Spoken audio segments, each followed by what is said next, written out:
سرکار غوث اعظم کا ایک قول ہے، فرماتے ہیں کہ اگر کسی نے کسی بھوکے کے منہ میں کھانے کا ایک لقمہ ڈالا، غور سے سننا، اگر کسی نے کسی بھوکے کے منہ میں کھانے کا ایک لقمہ ڈالا، گویا اس نے 1000 جامع مسجد بنانے سے بہتر کام کیا۔ کب بولو گے؟ ذرا زور سے بول دو۔ کسی بھوکے کے منہ میں کھانے کا ایک لقمہ ڈالا 1000 جامع مسجد بنانے سے بہتر ہے۔ لیکن ذرا اپنے سینے پہ ہاتھ رکھ کے سوچ مسلمان، ایک ہی آنگن میں بھائی کا بچہ بھائی کے غربت کی وجہ سے دودھ کے لیے تڑپ رہا ہے، ہمیں توفیق نہیں ہوتی اس غریب بھائی کے بچے کے لیے دودھ کا انتظام کرو۔ ہمارے پڑوس میں رہنے والے میرا بھائی، ان کے بچے بھوک کی شدت سے ایڑیاں رگڑ رگڑ کے دم توڑ دیتا، ہمیں توفیق نہیں ہوتی ایک بار ان کے گھر جھانک لیں اور یہ دیکھ لیں کہ کہیں اس کے گھر میں کوئی فاقے میں تو نہیں ہے۔ تیرا پڑوس چاہے جس دھرم کا ہو، تیرا پڑوس چاہے جس مذہب کا ہو، ہر حال میں اس کا خیال رکھنا، اس لیے اگر تم نے پڑوس کا خیال رکھا تو خدا کی قسم تم زمین کے اوپر رہو گے تب بھی کامیاب رہو گے، زمین کے اندر جاؤ گے جب بھی کامیاب رہو گے۔ کیا ہوگا؟ آپ لوگ بیٹھ جاؤ، آپ لوگ بیٹھ جاؤ، وہ لوگ کچھ باتیں ہو گئی سلٹ لیں گے، آپ ادھر دے اور ایک بار پورا مجمع جھوم کے بول دو یا رسول اللہ، زور سے بول دو یا رسول اللہ۔ آپ لوگ بیٹھ جاؤ بھیا، بیٹھ جاؤ آپ لوگ، بس تھوڑی دیر میری گفتگو ہوگی، بہت قیمتی وقت نکال کر میں آپ کے بیچ آیا ہوں۔ اس وقت ادارہ شریعت، مرکزی ادارہ شریعت پٹنہ سے غازی ملت علامہ غلام رسول صاحب بلیا پیر کی قیادت میں ایک کارواں نکلا ہے جو جھارکھنڈ، بہار، بنگال اور اڑیسہ کے گاؤں گاؤں جا کر کے اپنے مسلمانوں کو بیدار کرنے کی کوشش کر رہا ہے۔ اب بھی اگر آپ نہیں جاگے اور کسی چند باتوں میں آپ اڑ کر کے آپ نے اگر کچھ نہیں سمجھا تو خدا کی قسم آنے والے وقتوں میں اپنی اولادوں کو بچانا بڑا مشکل ہو جائے گا۔ اس لیے اب صرف مزاروں کی چادروں کی عظمت کی باتیں نہیں ہوئی، اب ضرورت ہے اپنے آنے والی نسلوں کے وجود بچانے کے لیے۔ جب ہمارا وجود باقی رہے گا تب یہ مزاروں کی چادریں سلامت رہے گی، ہمارے بچے کے وجود باقی رہے گے تب قبروں پہ فاتحہ پڑھنے والا رہے گا، ہمارے بچوں کے وجود باقی رہے گے، مزاروں کی عظمت بھی سلامت رہے گی، مزاروں کی چادروں کو وقار بھی سلامت رہے گا۔ لیکن ضرورت ہے اپنے اولادوں کو بچانے کی۔ سمٹ کر کے بیٹھ جاؤ، ادھر مت دیکھو میرے بھائی، ادھر دیکھو آپ۔ ارے وہ تماشے روز ہوتے ہیں یار، وہ تماشے روز ہوتے ہیں، اور جب کہیں بھی اپنے اولادوں کے مستقبل کے بارے میں باتیں کی جاتی ہے تو شیطان کہیں سے نہ کہیں سے کوئی پھوٹ ڈال دیتا ہے۔ شیطان کا کام ہی یہی ہے، جب کوئی مسلمان کا کوئی عالم اپنے بچوں کی بھوشیہ اور ان کے مستقبل کی باتیں کرتا ہے تو شیطان کو تکلیف ہوتی ہے اور وہاں کوئی نہ کوئی مسئلہ لا کر کے کھڑا کر دیتا ہے۔ بہرحال ہم مسلمان ہیں، ہم 22,000 والے نہیں، ہم تو 72 والے ہیں، اور ہمیں 22,000 یزیدیوں کے بزدل فوج نہیں چاہیے، ہمیں تو کربلا والے صرف 72 حسینی چاہیے. اگر کربلا والے 72 حسین کا صدقہ لے کر میدان میں اتر جاؤ گے, 313 بدر والوں کا صدقہ لے کر میدان میں اترو گے تو خدا کی قسم وہی 313 تھے, وہی 72 تھے جو 22,000 یزیدیوں کو گھٹنا ٹیکنے پہ مجبور کر دیا تھا. اس لیے ہم 22,000 والے نہیں, ہم 72 والے. جو ان کے بول دے یا رسول اللہ, اور زور سے یا رسول اللہ. اب ذرا اپنے ذہن کو تھوڑی دیر کے لیے قریب کرو. وہ تماشے روز ہوتے ہیں, وہ تماشے روز ہوتے ہیں. آپ سنیں گے تھوڑی دیر کے ختم کر دیا جائے. بولیے سنیں گے کہ ختم کیا جائے. سنیں گے تو بول دو یا رسول اللہ. اور اگر رضاکار یہاں بیٹھے ہیں تو یا تم ہلہ چلنی کرنے والے کو یہاں سے دور ہٹا دو یا پھر انہیں جلسے میں لا کر بیٹھا دو. اس لیے کہ یہ نجاز اس وقت خراب ہو جاتا ہے جب میری قوم کی یہ نسلیں بگڑ جاتی ہیں. یہ دیکھیے 15 سال 16 سال 18 سال کے وہ میرے بچے ہیں.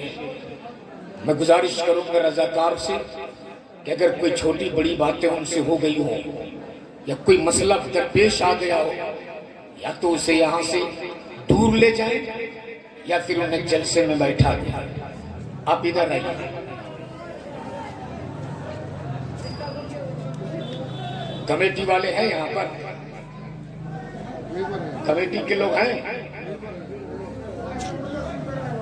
کمیٹی. میں گزارش کروں گا ان لوگوں سے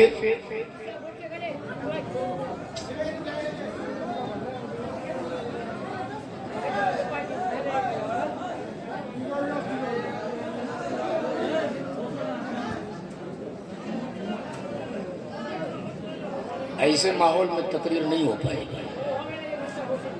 یا تو سلام پڑھ لیجیے یا پھر ان کو وہاں سے ہٹا دیجیے.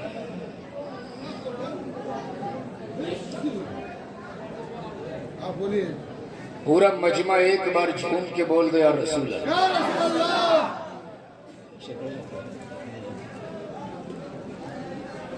قریب آ کے بیٹھ جاؤ. ایک بار پورا مجمع بول دے یا رسول اللہ.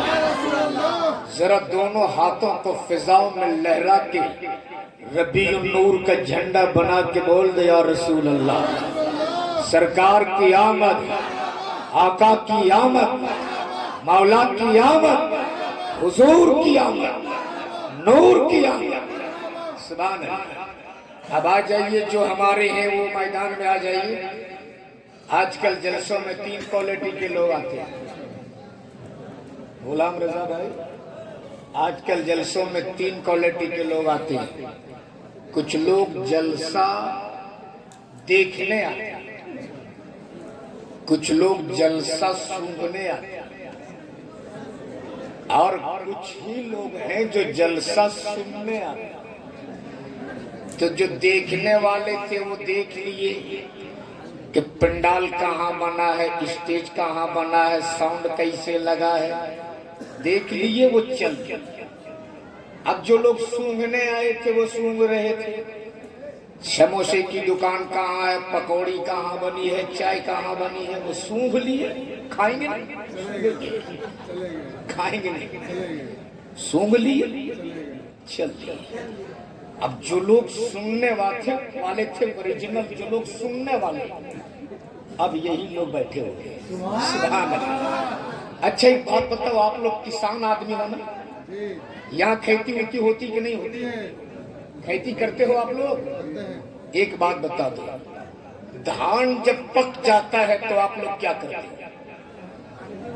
پکنے کے بعد سبحان اللہ کاٹ لیتے ہیں, اور کاٹنے کے بعد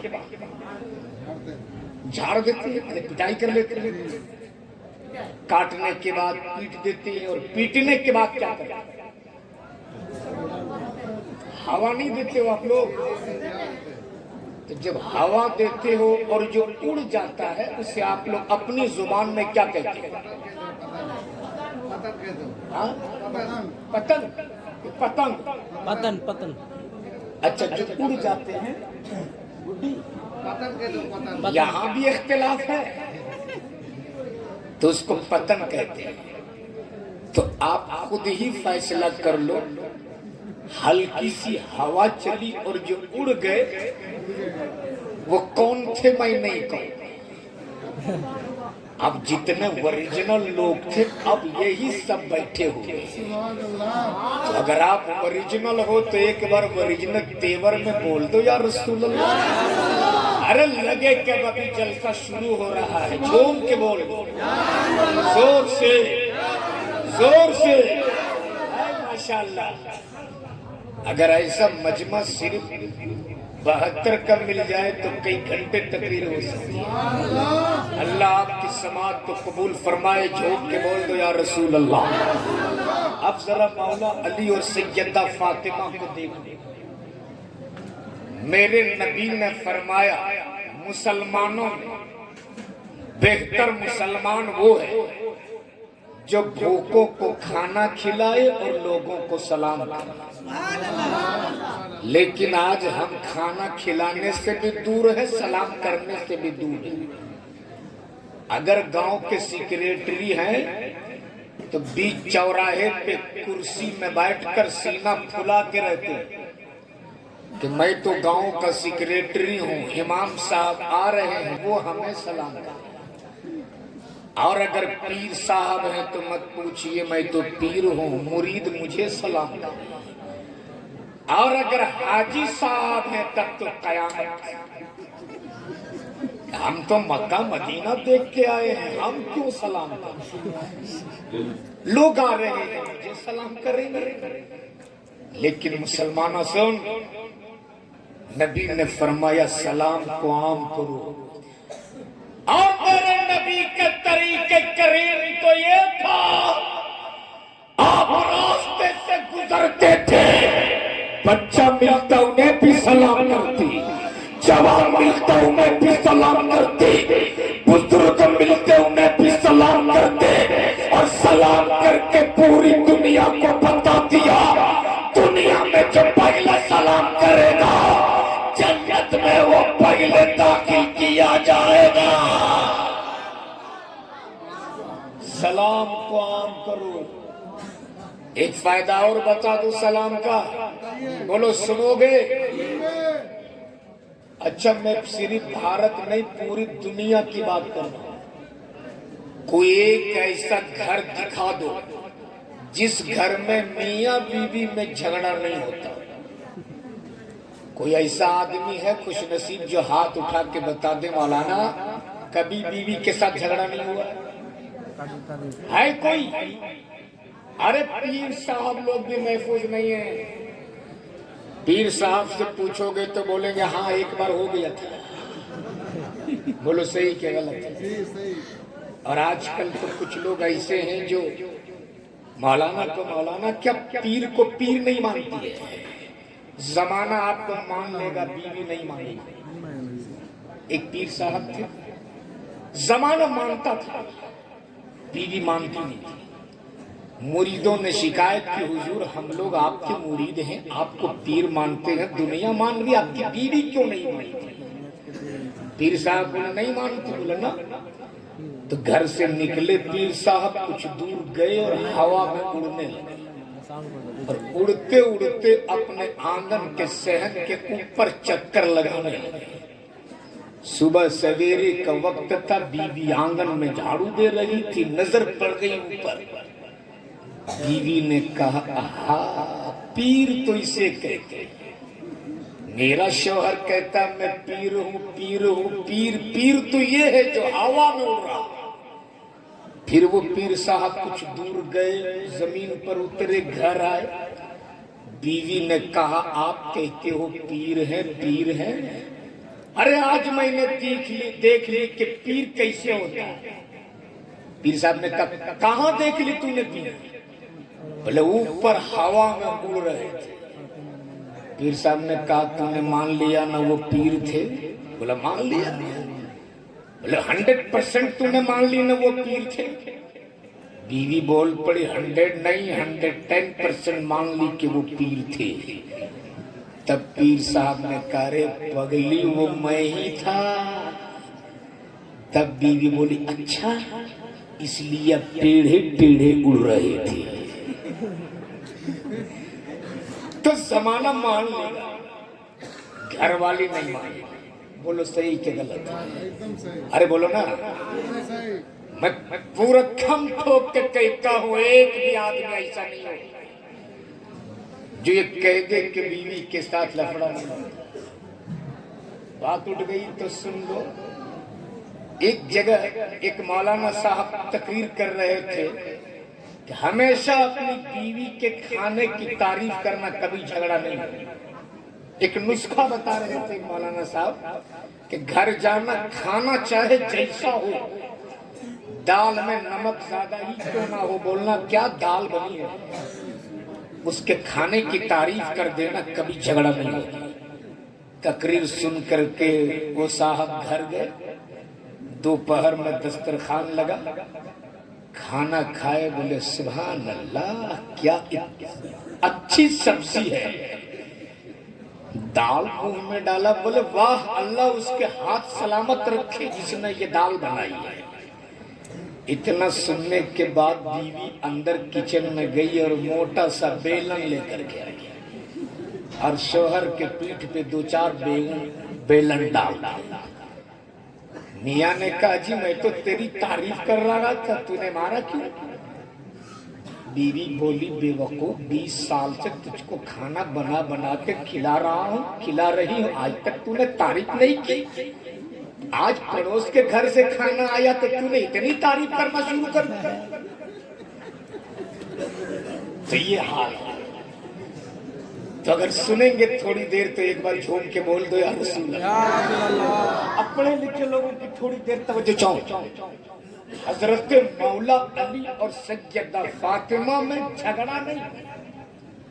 بول دو جھگڑا نہیں. دونوں میں باتوں میں کچھ بات ہو گئی. سیدہ فاطمہ کے دل میں تھوڑی تکلیف پہنچی, اور جب سسرال میں کسی بیٹی کو تکلیف پہنچتی ہے تب اس کو اس کے بابا یاد آ جاتے ہیں. جب کسی بہن کو تکلیف پہنچتی ہے تب اس کو بھائی کا پیار یاد آتا ہے. سیدہ فاطمہ کو یاد آ گئے مصطفیٰ, اور فاطمہ نے سوچا بابا کا چہرہ دیکھ لوں گی, دل میں جو تکلیف پہنچی ہے وہ دور ہو جائے. بول زور سے.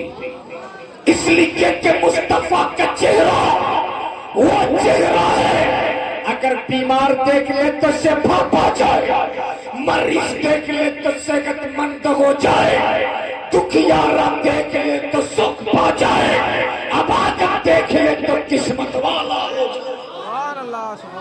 سیدہ فاطمہ نے سوچا بابا کا چہرہ دیکھ لوں گی, دل میں جو تکلیف پہنچی ہے دور ہو جائے. اگر بیٹیوں کے باپ بیٹھے ہو تو میری اس گفتگو کو بہت غور سے سننا. سیدہ فاطمہ مولا علی کے گھر سے نکل کر چلی ہے نبی کے در کی طرف. جیسے ہی فاطمہ نبی کے چوکھٹ پہ پہنچی ہے, نبی کونین کے گھر کا دروازہ بند ہے. سیدہ فاطمہ نے کنڈی بجائی, اندر سے آواز آتی کون؟ سیدہ فاطمہ بول پڑی بابا آپ کی بیٹی فاطمہ. اندر سے نبی رحمت فرماتے کون فاطمہ؟ اللہ اکبر. اس فاطمہ کے بارے میں پوچھ رہے کون فاطمہ جس کی شان تو یہ ہے کل محشر کی بھیڑ میں جب فاطمہ کی سواری گزرے گی تو ایک نیتا دینے والا نیتا دے گا, ایک آواز دینے والا آواز دے گا. اے میدان محشر والوں اپنی نگاہیں جھکا لو, نبی کی بیٹی فاطمہ کی سواری گزرنے والی ہے. اس فاطمہ کے بارے میں مصطفیٰ پوچھ رہے کون فاطمہ، کون فاطمہ؟ اب ذرا یہی رک کر پہلے سیدہ فاطمہ کو سمجھ لو کہ یہ فاطمہ کون ہے۔ میرے نبی صحابہ کرام کے بیچ بیٹھ کر خطاب فرما رہے ہیں، ابھی چھوٹی ہے فاطمہ، کم سن ہے فاطمہ، کم عمر ہے فاطمہ، دوڑی دوڑی مصطفیٰ کے بارگاہ میں ہے۔ جیسے ہی سیدہ فاطمہ نبی کے قریب آئی، میرے نبی نے کھڑے ہو کر اپنی بیٹی فاطمہ کا استقبال فرمایا، بول دو سبحان اللہ۔ اور میرے نبی نے کھڑے ہو کر اپنی بیٹی کا استقبال کر کے پوری دنیا کو بتا دیا، اے بیٹیوں کو سہمت سمجھنے والوں، بیٹیاں سہمت نہیں ہوا کرتی، بیٹیاں تو تیرے لیے رحمت ہوا کرتی ہے، بول دو زور سے سبحان اللہ۔ سیدہ فاطمہ نبی کی بارگاہ، میرے نبی اپنی بیٹی فاطمہ کے استقبال کے لیے کھڑے ہو گئے، سیدہ فاطمہ کو گود میں اٹھایا، پیشانی چوما، اور چومتے چومتے میرے نبی فاطمہ کا سر سونگھنے لگے۔ کب بولو گے؟ زور سے، زور سے۔ جیسے ہی نبی فاطمہ کا سر سونگھنے لگے، صحابہ کرام بیٹھے تھے، عرض کرتے یا رسول اللہ علیہ السلام، ہر باپ کی فطرت ہوتی ہے کہ اپنے اولاد کی پیشانی چومے، اپنے اولاد کے رخسار کا بوسہ دے، اپنے اولاد کا لب چومے۔ یا رسول اللہ، آپ نے فاطمہ کی پیشانی چومی، یہ تو سمجھ میں آ گیا، آپ نے فاطمہ کا سر سونگھا، یہ سمجھ میں نہیں آیا، بول دو۔ نبی فرماتے گھبرا مت، گھبرا مت، گھبرا مت، سنو۔ مصطفیٰ فرماتے کل معراج کی رات تھی، بول بول بول بول، بلانے والا رب تھا، جانے والا تیرا نبی تھا۔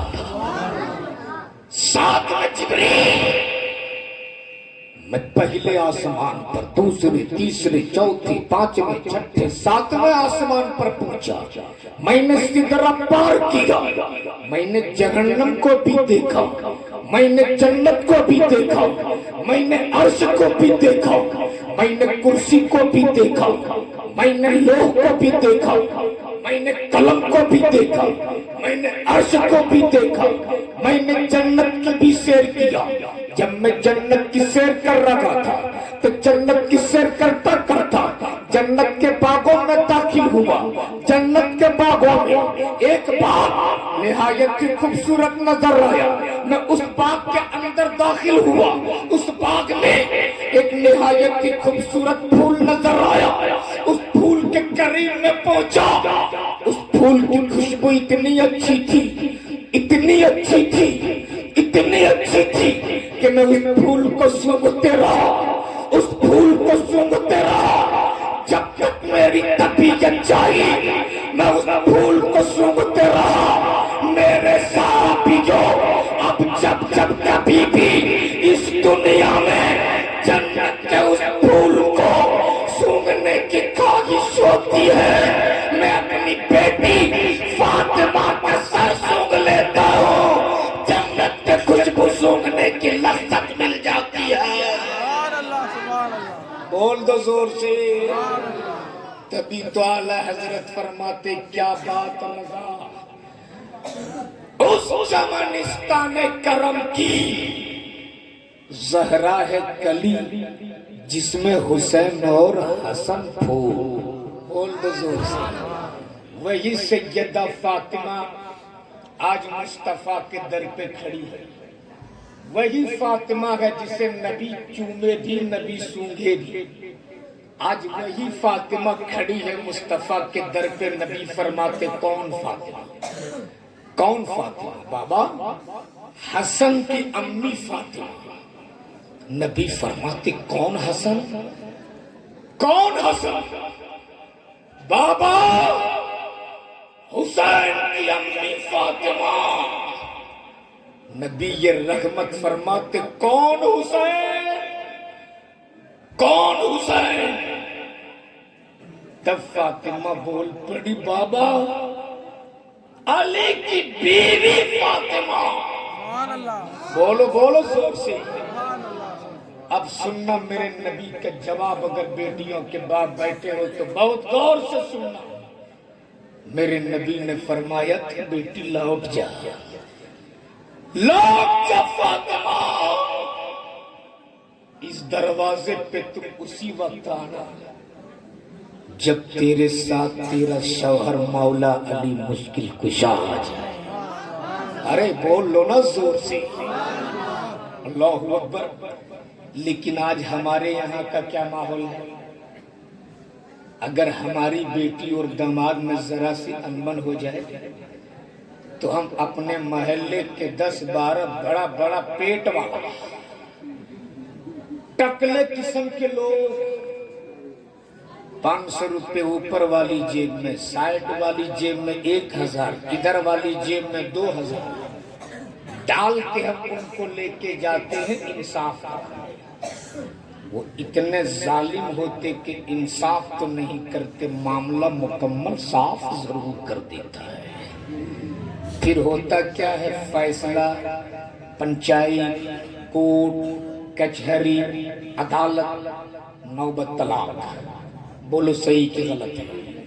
بولو صحیح کہ غلط ہے؟ لیکن میرے نبی نے فرمایا بیٹی لوٹ جاؤ، لوٹ جا فاطمہ، یہ گھر کا دروازہ تیرے لیے اس وقت تک بند ہے جب تک تیرے ساتھ تیرا شوہر مولا علی مشکل کشا نہ آ جائے۔ سبحان اللہ۔ لوٹ گئی فاطمہ، بابا کے چوکھٹ سے لوٹ گئی فاطمہ۔ ادھر مولا علی مشکل کشا گھر پہنچے، دیکھے فاطمہ نہیں ہے، دل تڑپ گیا۔ اور علی نے سوچا میری باتوں سے میری فاطمہ کو تکلیف پہنچی ہوگی، میری باتوں سے میری فاطمہ کا دل دکھا ہوگا، وہ فاطمہ گئی ہوگی بابا کے چوکھٹ پر، وہ فاطمہ گئی ہوگی مصطفیٰ کے در پر۔ مولا علی ڈھونڈ چلے اپنی بیوی فاطمہ کو، ادھر سے مولا علی اپنے گھر سے نکل کر نبی کے در کے طرف، ادھر سے سیدہ فاطمہ نبی کے در سے نکل کر علی کے گھر کے طرف، بیچ راستے میں دونوں کی ملاقات ہو جاتی۔ کب بولو گے؟ ارے بول دو زور سے۔ اب جب دونوں کی ملاقات ہو گئی تو مولا علی نے انتظار نہیں کیا کہ میں فاتح خیبر ہوں، فاطمہ میری بیوی ہے، میں اس کا شوہر ہوں، فاطمہ مجھے سلام کرے گی۔ علی نے نہیں سوچا، مولا علی نے آگے بڑھ کر سیدہ فاطمہ کو سلام کر دیا۔ ارے بول دو۔ لیکن آج تو ہم لوگ اپنے آپ کو تیسمار خان سمجھتے ہیں کہ ہم شوہر ہو کر بیوی کو سلام کریں، لیکن ہماری ماں بہنیں بھی اتنی نیک ہوتی ہے، اگر آپ عید کے روز بھی ان کو سلام کر دیجئے تو بولتے وقت گنہگار کیوں کرتے ہو جی؟ لیکن یاد رکھنا آج اس عرس کے پروگرام اور جلسے میں آنے والوں، نبی نے فرمایا سلام کو عام کرو۔ آج یہاں سے ایک پیغام لے کر کے جاؤ، آپ صبح نکلتے ہو گھر سے کمانے کے لیے، شام میں آپ گھر واپس لوٹتے ہو، آپ کے دروازے پر بوڑھی ماں مل جائے اسے بھی سلام کر لو، ابو مل جائے اسے بھی سلام کر لو، دروازے پہ تیرے چھوٹے چھوٹے بچے مل جائے اسے بھی سلام کر لو، اور اگر تیرا گھر خالی ہو، تیرے گھر میں کوئی نہیں تو داخل ہونے سے پہلے سلام کرو، اس لیے کہ میرے مصطفیٰ فرماتے جس گھر میں کوئی نہیں ہوتا اس گھر میں فرماتے ہیں سلام کو عام کرو. سیدہ فاطمہ کو مولا علی نے سلام کیا. سبحان اللہ. جھگڑا ختم. مولا علی کو سیدہ فاطمہ نے آگے بڑھ کر علی کے دستے کرم کو چوم لیا. جیسے ہی علی کے دستے کرم کو فاطمہ نے چوما ہے، مولا علی نے آگے بڑھ کر فاطمہ کے زلفوں کو چوم لیا. جیسے ہی علی نے فاطمہ کے زلفوں کو چوما ہے، تڑپ گئی فاطمہ اور پلک پلک کے رونے لگی اور رو رو کے عرض کرنے لگی، علی میں گئی تھی اپنے بابا کے چوکھٹ پر، میں گئی تھی اپنے بابا کے دروازے پر، آج میرے بابا نے اپنی بیٹی فاطمہ پر اپنے گھر کے دروازے کو بند کر دیے. میرے وہ بابا مجھ سے بے پناہ محبت کرتے تھے، میرے وہ بابا جو مجھ کو چومتے بھی تھے، مجھ کو سونگتے بھی تھے، آج میرے لیے اپنے گھر کے دروازے کو بند کر دیے. مولا علی فاطمہ کا ہاتھ پکڑتے، تسلی دیتے اور فرماتے فاطمہ گھبرا مت، اب چل دو. کیا کہا؟ اب چل تو. سبحان اللہ. اب چل تو. آگے آگے مولا علی، پیچھے پیچھے سیدہ فاطمہ. بول دو آگے آگے فاتح خیبر، پیچھے پیچھے خاتون جنت، آگے آگے حسن کے ابا، پیچھے پیچھے حسین کی امی. دونوں مصطفیٰ کے در پہ حاضر. نبی کریم کے گھر کے دروازہ بند. مولا علی فرماتی فاطمہ اب ذرا کنڈی بجا تو. ہائے ہائے ہائے. جیسے ہی سیدہ فاطمہ نے پہلی کنڈی بجائی، نبی کے کونین نے اپنے رحمت والے ہاتھ سے گھر کا دروازہ کھول دیا اور فرماتے مرحبا میری بیٹی تو آ گئی، مرحبا میری فاطمہ تو آ گئی. گویا نبی کے کونین نے اپنی بیٹی فاطمہ پر اپنے گھر کے دروازے کو بند کر کے قیامت تک آنے والی اپنی پوری امت کو پیغام دے دیا کہ اگر تیری بیٹی اور داماد میں کبھی انبن ہو جائے تو تم اس میں دخل اندازی مت کرو، بلکہ ان دونوں کو صلح کر لینے دو. اگر تو نے اس پہ عمل کر لیا تو خدا کی قسم تیرے گھر میں کبھی طلاق کی نوبت آئی نہیں سکتی ہے. زور سے بولو. لیکن آج اگر ہماری بیٹیوں کو ذرا سی تکلیف ہو جاتی ہے سسرال میں، فون کرتی ہے گھر، ابو باپ بھی کم نہیں ہے، بولتا ہے بیٹی گھبرانا مت، اب بھی آتا ہوں اس کا گھر کا کھوٹی کھمبا سب اکھاڑ دوں. اس سے آپ اپنی بیٹیوں کے گھر سدھار نہیں رہے، گھر بگاڑ رہے. نبی رحمت نے مولا علی اور فاطمہ کو گھر کے اندر دونوں کو بیٹھا دیا اور مصطفیٰ فرماتے علی میری فاطمہ کو تکلیف مت دینا.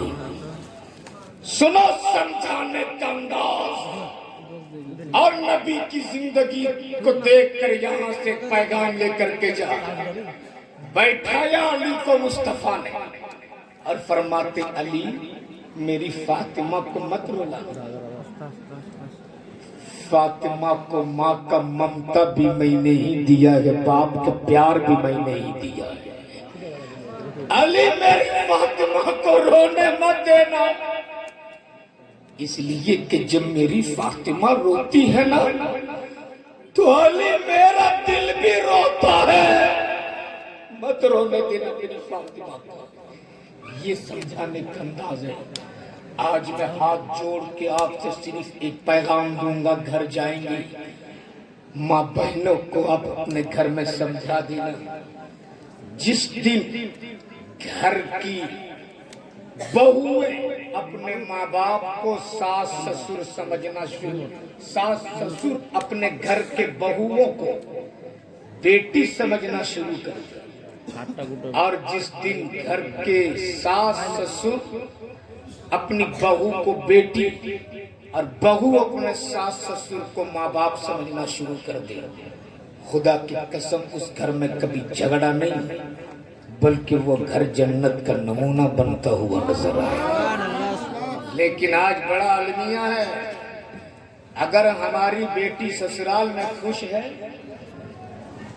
داماد ایک ہی ساتھ دسترخوان پہ بیٹھا کے کھانا کھلاتا ہے تو ماں بڑی خوش ہوتی ہے، اور امام صاحب کے پاس جا کے کہتی ہے حضرت بڑا اچھا داماد ملا ہے مجھ کو، داماد نہیں ہیرا مل گیا، ہیرا، میری بیٹی بہت سکھ میں رہتی ہے اور اتنا چاہتا ہے میرا داماد کہ دسترخوان پہ بیٹھا کے کھانا کھلاتا ہے۔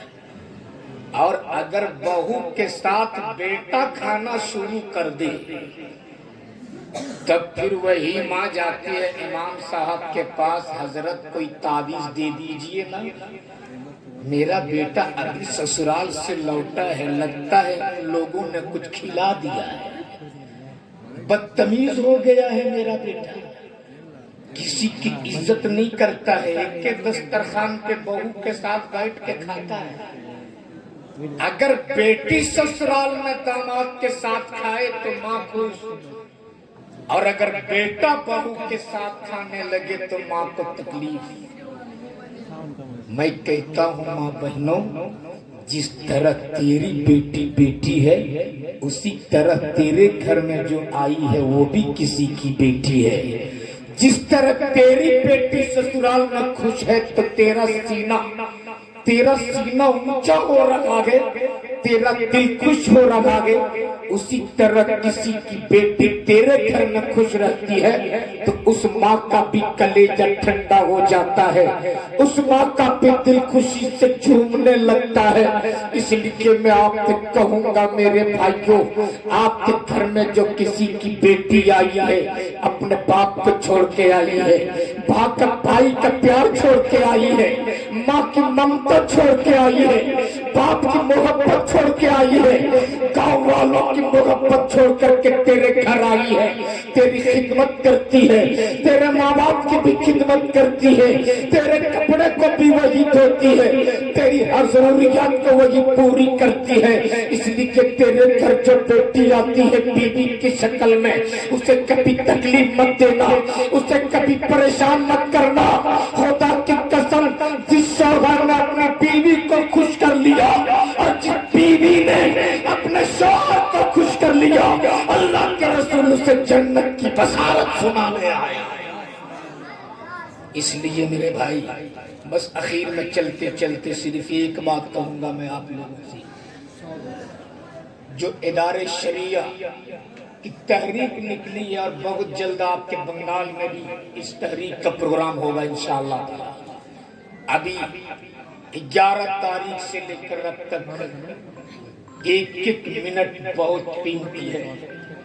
بہار 11 تاریخ سے لے کر آج تک 5 پروگرام ہوئے جھارکھنڈ اور بہار میں، دن کو ادارے شریعہ کا پروگرام، رات میں جلسہ۔ 11 تاریخ سے لے کر اب تک نہ دن کو چین ہے نہ رات کو سکون ہے، بس پاگل کی طرح سفر کر رہا ہوں، بس اس لالچ کے ساتھ کہ ہماری قوم کے نوجوانوں کی جو مستقبل ہے، میرے بچوں کی مستقبل میں میری آنے والی نسلوں کا وجود کا کیا ہوگا، آنے والی نسلوں کی حفاظت کس طرح کی جائے، بس یہی سوچ کر ادارے شریعت سے جو قافلہ اور کاروان نکلا گیا، اپنے لیے نہیں اپنے قوم کی اولادوں کے لیے، آنے والے مستقبل کے لیے، اس میں بہت سارے ایجنڈے ہیں۔ ایک ایجنڈا جو ہے وہ ہے مطالبہ جہیز اور تلک کا خاتمہ میری سماج سے ختم کیسے۔ ایک بات بتائیے، آپ لوگوں کے یہاں ڈیمانڈ ہے کہ نہیں ہے؟ شادی بیاہ میں ڈیمانڈ ہے؟ لوگ نہیں لیتے ہیں؟ یہاں مانگتے ہیں لوگ۔ میں تو سوچا تھا صرف جھارکھنڈ اور بہار میں بھیک منگا ہے، آپ کے یہاں بھی بھیک منگے ہیں؟ میں تو کہوں گا ان کو بیٹی باپ سے مانگنے کی ضرورت نہیں ہے، اسٹیشن پہ ایک ڈرام لے لے اور اس میں لکھ دے میں بیٹا کا باپ ہوں، بہت بڑا بھیک منگا ہوں، مجھ کو بھیک دو۔ ایک سال صرف مانگ لے، شو روم سے وہ اسکارپیو خرید لے گا۔ مانگنا ہے تو اسٹیشن پہ مانگ، غریب بیٹیوں کے باپ سے کیوں مانگتا ہے، کیوں مانگتا ہے؟ آج ہماری بیٹیاں مراد آباد، کانپور، لکھنؤ، گجرات، سورت جیسے شہروں میں بکنے پہ مجبور ہوں۔ آج میری قوم کی وہ بیٹیاں جس کا چہرہ غیر محرم کو دیکھنا حرام، مسجد کے سامنے کھڑی رہتی ہے کاغذ لے کر، میری بیٹی کا رشتہ طے ہو گیا ہے، بھیک منگوں نے 1.5 لاکھ کا ڈیمانڈ کیا ہے، 10-20 روپیہ چندہ دے دو، ان بھیک منگوں کی جھولی بھر سکوں۔ میں پوچھتا ہوں اپنے قوم کے نوجوانوں سے، آخر وہ کون ہے جس نے میری قوم کی بیٹیوں کو مسجد کے دروازے پہ کھڑی ہونے پہ مجبور کیا ہے؟ مسلمان اپنے سینے پہ ہاتھ رکھ کے بتا قصور کس کا ہے جو ایک باپ کو اپنے زمین بیچنے پہ مجبور کر رہا ہے؟ کب سدھرو گیا؟ اور اس وقت میرا سینہ دہل گیا، کلیجہ میرا منہ کو آ گیا جب میں نے ایک حادثہ سنا اسی مالدہ میں، بہت قریب ہے مالدہ آپ کے یہاں سے، آج بھی مالدہ میں پیٹل والا رکشہ چلتا ہے، چلتا ہے نا؟ لاک ڈاؤن کا زمانہ تھا، میں یہی مالدہ آیا تھا جلسے میں، بس اسٹینڈ سے جانا تھا ریلوے اسٹیشن، غالباً 1.5 سے 2 کلومیٹر کا سفر طے کرنا تھا۔ ایک ہی رکشہ والا وہاں تھا، صبح سویرے کا وقت تھا، ایک ہی رکشے والا تھا، چہرے پہ داڑھی تھی، سر پہ گمچھا باندھا ہوا تھا، عمر تقریباً اس کی 55 سے 60 کے قریب رہی۔ جب مجھے کوئی رکشہ والا نہیں ملا تو میں اسی چچا کے رکشے پہ بیٹھ گیا، لیکن اس کے اس ناتوا بازو اور پوری ہڈی کو دیکھ کر مجھے افسوس ہو گیا۔ میں رکشے سے اتر گیا اور اترنے کے بعد میں نے ان سے کہا، چچا وہ کون سی مجبوری ہے جس نے آپ کو اس عمر میں بھی رکشہ کھینچنے پہ مجبور کیا؟ اس نے میری طرف دیکھا اور کہا، مولانا آپ مسافر ہو، سفر کر لو، یہ میرا روزانہ کا کام ہے، یہ میں روز کرتا ہوں۔ میں نے کہا، چچا میں اپنے قوم کا ایک ذمہ دار آدمی ہوں، جب تک آپ اپنی پریشانی بتاؤ گے نہیں ایسے مسائل کا حل کیسے ہوگی؟ آخر وہ کون سی مجبوری ہے جس نے اس عمر میں بھی آپ کو رکشہ کھینچنے پہ مجبور کیا؟ تب اس نے ڈبڈبائی ہوئی آنکھوں سے میری طرف دیکھا اور بھرائی ہوئی آواز میں بول پڑا، حضرت میرے پاس کوئی بیٹا نہیں ہے، اللہ نے مجھ کو بیٹا نہیں دیا ہے، چار چار بیٹیاں ہیں میری، چار چار۔ اس وقت 3 بیٹی میری شادی کے لائق ہو چکی ہے۔ جو دن جوانی کے سسرال میں گزارنے کے تھے، آج وہ میری جوان بیٹیوں میرے اس ناتواں کاندھے پر جنازے کی طرف پڑھ رہے ہیں۔ سماج کے ٹھیکیداروں نے میری بیٹیوں کو کنواری رکھنے پر مجبور کیا ہے۔ لوگ رشتہ لے کر آتے رہے، میری بیٹی کو پسند بھی کرتے تھے، گھر واپس جانے کے بعد ٹیلی فون میں کہتے تھے ہمیں رشتہ منظور ہے، ہمیں آپ کی بیٹی پسند ہے، مگر جہیز میں 2.5 لاکھ روپیہ چاہیے، 1 موٹر سائیکل چاہیے۔ حضرت میری وہ حیثیت نہیں تھی کہ اپنی بیٹی کو ڈیمانڈ میں 2.5 لاکھ دے سکتا، میری وہ حیثیت تو طاقت نہیں ہے کہ میں اپنی بیٹی کے ڈیمانڈ میں موٹر سائیکل دے سکتا۔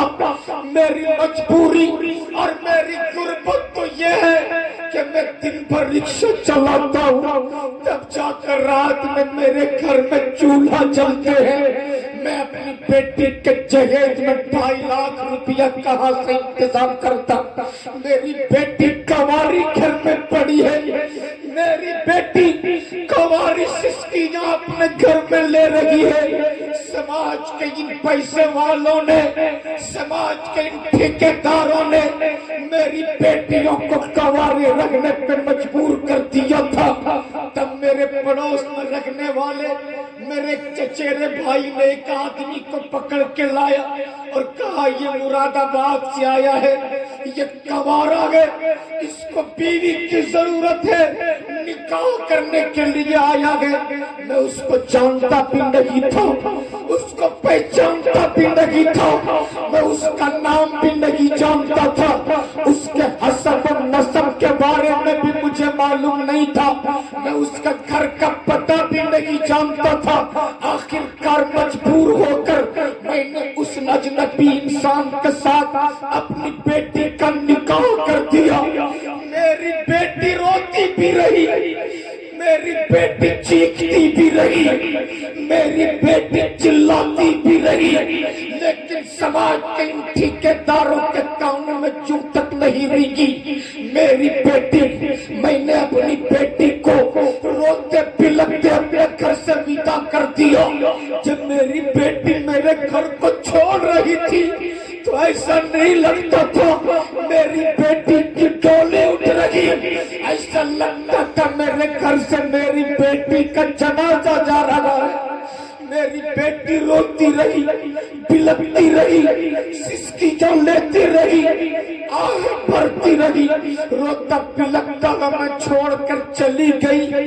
ایک بیٹی کو میں نے بھیج دیا۔ اب میرا روزانہ کا معمول یہ تھا، صبح رکشہ لے کے نکل جاتا ہوں، دن بھر رکشہ چلاتا ہوں، رات میں میرے گھر چولہا جلتے ہیں، تب میری اولاد کھانا کھاتی ہے۔ ایک دن رکشہ چلا کر رات میں جب میں گھر لوٹا، انہوں نے کہا میرے گھر میں لائٹ بھی نہیں ہے، میرے گھر میں بجلی بھی نہیں ہے، اس لیے کہ بجلی کے بل دینے کے لیے میرے پاس بھی پیسے نہیں ہے کہ میں اپنی گھر کے بجلی کا بل بھی دے پاتا۔ آج بھی میرے گھر میں اندھیرا ہے، آج بھی مٹی کا تیل ڈال کر میں اپنے گھر میں چراغ چلاتا ہوں۔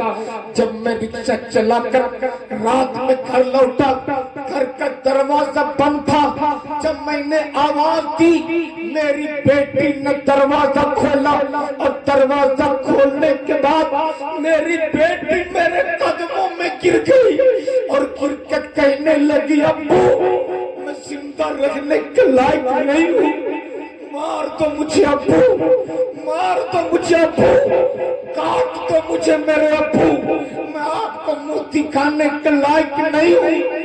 اس وقت میں نے اپنی بیٹی سے کہا تھا بیٹی گھبرا مت، ابھی میں دن میں رکشہ چلاتا ہوں نا، اب میں رات کو بھی رکشہ چلاؤں گا، اور تیرے بوڑھے باپ کے بازوؤں میں آج بھی اتنی طاقت ہے کہ دن رات رکشہ چلا کر تیرے جہیز کے لیے میں انتظام کروں گا، تجھے کواری گھر میں بیٹھنے نہیں دوں گا، تیری بھی شادی کراؤں گا۔ جب میں نے اپنے بیٹی کے بازو کو پکڑ کے اوپر اٹھایا، ٹمٹماتی ہوئی روشنی میں جب میں نے اپنی بیٹی کے سر سے آنچل ہٹایا تو میرے پیروں تلے زمین کھسک گئی۔ میری وہی بیٹی جسے 3 سال پہلے میں مراد آباد پہنچی تھی، وہی میری بیٹی میرے قدموں میں پڑی تھی۔ میری بیٹی نے کہا ابو آپ کے بھی ساتھ دھوکہ ہوا ہے، میرے ساتھ بھی دھوکہ ہوا ہے۔ جو انسان میرا شوہر بن کر آیا تھا وہ میرا شوہر نہیں تھا، وہ ایک دلال تھا، دلال جو مجھے یہاں سے لے جانے کے بعد نہ جانے میرے جسم کو کتنے جگہ پر انہوں نے سودا کیا، نہ جانے میری عزت کے ساتھ کتنے لوگوں نے کھلواڑ کیا۔ کوئی ایسی رات نہیں گزری جس رات میں کسی غیر کے بستر کی زینت نہیں بنی ہو۔ ابو کسی طرح سے ان ظالموں سے چھٹ کر بھاگ کر کے اپنے گھر میں آئی ہوں۔ میں اپنے قوم کے نوجوانوں سے کہوں گا اگر اب بھی تیرا ضمیر زندہ ہے، اگر تو نے اپنے شعور کو بیچا نہیں ہے، اگر تیرے سینے میں چمڑے کا دل ہے، پتھر کا مورت نہیں ہے، تو آج اپنے دل کی آواز سن۔ آج یہ حادثہ ایک کے ساتھ نہیں، اسی بنگال میں ہزاروں ایسے باپ ہیں جن کے ساتھ روزانہ یہ حادثہ ہوتا ہے، اسی انڈیا میں لاکھوں ایسے باپ ہیں جن کے ساتھ روزانہ یہ میٹر ہوتا ہے، اسی بنگال میں ہزاروں ایسی بیٹیاں ہیں جہاں روزانہ بیچی جاتی ہے۔ اس لیے میں ہاتھ چھوڑ کے کہوں گا اللہ نے اگر تجھے بیٹا دیا ہے تو 2.5 لاکھ 3 لاکھ میں بیچ مت، بلکہ کسی غریب کی بیٹی کو اپنے گھر کی بہو بنا لے۔ خدا کی قسم اگر تم نے اس پہ عمل کر لیا زمین کے اوپر رہو گے تب بھی کامیاب رہو گے، زمین کے اندر جاؤ گے تب بھی تم کامیاب رہتے ہوئے حضرات۔ یہ روزانہ کا معاملہ ہے، ایسے روزانہ ہوتی ہے۔ اس لیے میں آپ سے پوچھوں گا زندہ دل مسلمان بتا جہیز رکنا چاہیے کہ نہیں رکنا چاہیے؟ ہاتھ اٹھا کے دکھاؤ، یہ ڈیمانڈ بند ہونا چاہیے کہ نہیں ہونا چاہیے؟